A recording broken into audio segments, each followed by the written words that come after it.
یہ اقرار کیا انہوں نے کہ اب ہم جو تورات ہے، جو اس کے احکامات ہیں، ہم اس پر عمل کریں گے، جب انہوں نے اپنے سروں کے اوپر پہاڑ کو دیکھا۔ تو اللہ فرماتے ہیں خذوا ما آتیناکم، پکڑو ما جو آتیناکم، جو ہم نے تم کو دیا ہے، جو اللہ تعالیٰ کی طرف سے احکامات ہیں، بقوہ، قوت کے ساتھ، مضبوطی کے ساتھ، مطلب انہی کے اوپر عمل کرو، واذکروا، اور یاد رکھو، ما فیہ، جو اس میں ہے، جو اللہ کے احکامات ہیں ان کو یاد بھی رکھنا ہے کہ یہ اللہ کا حکم ہے۔ تو اللہ فرماتے ہیں لعلکم، تاکہ تم تتقون، متقی پرہیزگار بن جاؤ۔ ثم تولیتم، اللہ فرماتے ہیں پھر تم پھر گئے، تولا، واللہ یول، اس کا معنی ہوتا ہے پھرنا، پھر، ثم کا معنی پھر، تولیتم، تم پھر گئے، اللہ کا جو اقرار تھا، جو وعدہ سے پھر گئے، من بعد ذالک، من کا معنی سے، بعد کا معنی بعد ذالک، اس اقرار سے، اس قول وعدے سے پھر گئے۔ تو اللہ فرماتے ہیں فلولا فضل اللہ علیکم ورحمتہ، پس اگر نہ، فا کا معنی پس، لو کا معنی اگر، لا کا معنی نہیں، فضل اللہ، اللہ کا فضل، علیکم تم پر، ورحمتہ، اور اس کی رحمت، اگر اللہ کا فضل اور رحمت نہ ہوتی، لکنتم، البتہ ہوتے تم، من الخاسرین، من کا معنی سے، خاسرین کا معنی گھاٹا کھانے والوں میں سے، خسارہ پانے والوں میں سے ہوتے، اگر اللہ کی طرف سے رحمت اور فضل نہ ہوتا۔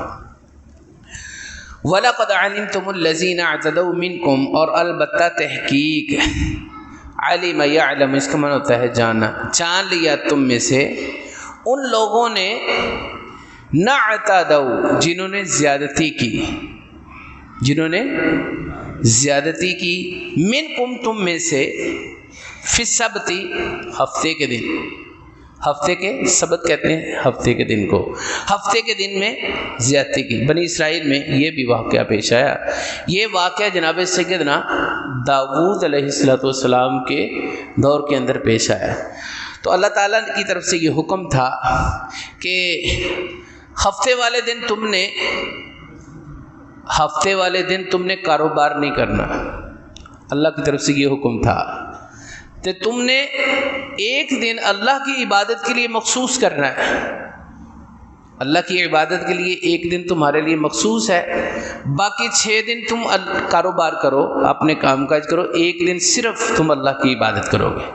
اب ہفتے کے دن، یہ سمندر کے قریب کچھ لوگ بنی اسرائیل کے آباد تھے، تو ان کا یہ پیشہ تھا کہ وہ مچھلیوں کو پکڑتے تھے، وہ کاروبار کرتے تھے۔ اب انہوں نے کیا کیا کہ اللہ کی طرف سے یہ آزمائش تھی، یہ اللہ کی قدرت تھی۔ حالانکہ یہ دیکھو نا، قرآن میں اللہ نے کئی مرتبہ یہ بیان فرمایا ہے، انما اموالکم و اولادکم فتنہ، آزمائش ہے، مال اولاد یہ تو آزمائش ہے۔ تو اللہ فرماتے ہیں کہ یہ انہوں نے کیا کیا کہ ہفتے والے دن اللہ کی قدرت کے ساتھ نا پانی بھی زیادہ ہوتا اور مچھلیاں بھی زیادہ آ جاتی، اوپر مچھلیاں پھرتی۔ اب انہوں نے کیا کیا کہ سمندر کے جو کنارے ہوتے ہیں، کناروں پہ انہوں نے گڑھے کھود لیے۔ اب گھڑوں کے اندر وہ مچھلیاں آ جاتی، زیادہ سے زیادہ آ جاتی۔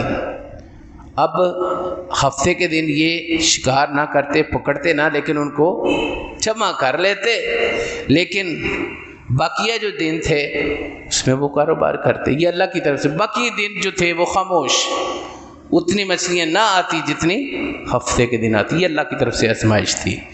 تو یہ 3 طرح کے لوگ تھے وہاں پہ، 3 طرح کے لوگ تھے۔ ایک جو تھے جو ایسا کام کرنے والے تھے کہ ہفتے والے دن وہ پکڑتے تو نہ، لیکن وہ ان کو جمع کر لیتے، اور دوسری طرح کے لوگ ایسے تھے جو ان کو منع کرتے تھے کہ ایسا نہ کرو، یہ ایسا نہیں کرنا، اور تیسری طرح کے لوگ جو خاموش رہتے تھے، منع نہیں کرتے تھے، بالکل خاموش تھے۔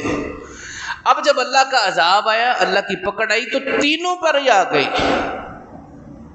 یہ نہیں کہ جو خاموش رہنے والے وہ بچ گئے، لیکن وہ بچے ان میں سے وہ بچے ہیں جو ان کو منع کرتے تھے، روکتے تھے، ان کو اللہ کی طرف سے علیحدہ کر دیا گیا، لیکن جو خاموش رہنے والے تھے وہ بھی اس میں پھنس گئے۔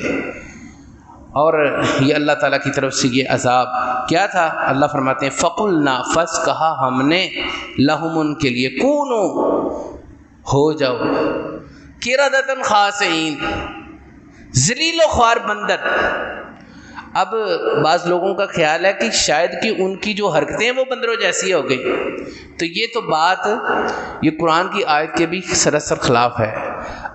تو اللہ کا یہ حکم ہے کہ وہ بندر ہی بن گئے، حالانکہ ان کے دماغوں میں اور جو ان کے جو جسم تھے ان میں بالکل انسانوں جیسی سوجھ بوجھ تھی، لیکن ان کی شکلیں اللہ نے مسخ کر دیں۔ اس لیے اگلی آیت میں آ رہا ہے، اللہ فرماتے ہیں فَجْعَلْنَاهَا نَكَالًا لِمَا بَيْنَ يَدَيْهَا، پس ہم نے بنا دیا اس کو، اس واقعے کو، نکالن عبرت نصیحت، لما بین یدیہا اس کے لیے جو آگے ہے، جو آگے آنے والے، جو پیچھے، وما خلفہا جو اس کے پیچھے ہے، جو موجودہ ہے ان کے لیے بھی عبرت، جو آگے آنے والے ہیں۔ تو اللہ فرماتے ہیں یہ وموعظہ، اور یہ واقعہ جو ہے یوم السبت کا یہ نصیحت ہے، موعظہ نصیحت ہے، للمتقین ایسے لوگوں کے لیے جو ڈرنے والے ہیں، جو پرہیزگار ہیں۔ یہ الحمدللہ آج ہم نے آیت نمبر 66 تک پڑھا ہے۔ انشاءاللہ اللہ کی توفیق اور مدد سے یہ یہاں سے ایک نئے واقعے کا آغاز ہوگا۔ تو اب ان آیات کو تلفظ سے پڑھ لیں۔ اعوذ باللہ من الشیطان الرجیم۔ وَإِذْ أَخَذْنَا مِيثَاقَكُمْ وَرَفَعْنَا فَوْقَكُمُ الطُّورَ خُذُوا مَا آتَيْنَاكُمْ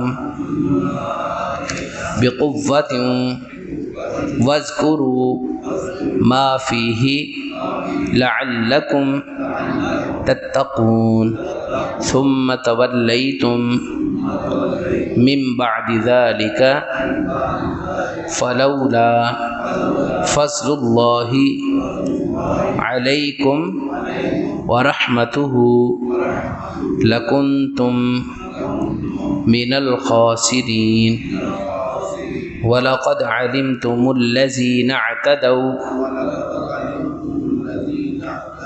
مِنْكُمْ فِي السَّبْتِ فَقُلْنَا لَهُمْ كُونُوا قِرَدَةً خَاسِئِينَ فَجَعَلْنَاهَا نَكَالًا لِمَا بَيْنَ يَدَيْهَا وَمَا خَلْفَهَا وَمَوْعِظَةً لِلْمُتَّقِينَ۔